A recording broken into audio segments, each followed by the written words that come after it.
राजा सत्यव्रत और नारियल की कथा। प्राचीन काल में दक्षिण भारत के एक सुशासन धर्मप्रिय और दानवीर राजा सत्यव्रत का राज्य था। सत्यव्रत अपनी प्रजा के प्रति अपनी जिम्मेदारियों को बखूबी निभाते थे और उनके राज्य में चारों ओर खुशहाली थी।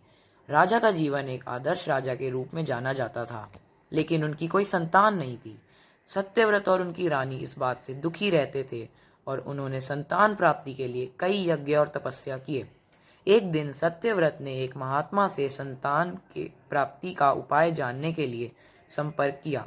महात्मा ने उन्हें नारियल का पौधा लगाने और उसकी नियमित पूजा करने की सलाह दी। सत्यव्रत ने महात्मा की बात मानी और अपने महल के बगीचे में एक नारियल का पौधा लगाया। उन्होंने पौधे की देखभाल पूरी श्रद्धा और समर्पण से की।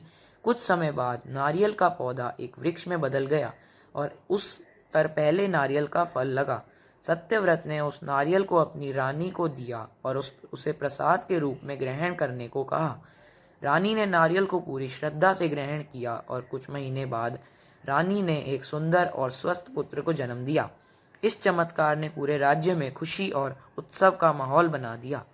राजा सत्यव्रत ने इस चमत्कार के कारण नारियल को अत्यंत पवित्र माना और अपने राज्य में नारियल की खेती को बढ़ावा दिया।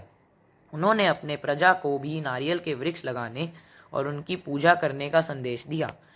धीरे धीरे उनके राज्य में नारियल के वृक्षों की संख्या बढ़ने लगी और नारियल राज्य की समृद्धि और उन्नति का प्रतीक बन गया। राजा सत्यव्रत की यह कथा नारियल और पवित्रता और धार्मिक महत्व को उजागर करती है। यह कथा आज भी भारतीय संस्कृति में नारियल के महत्व को समझाने और उसकी पूजा की परंपरा को जीवित रखने में सहायक है।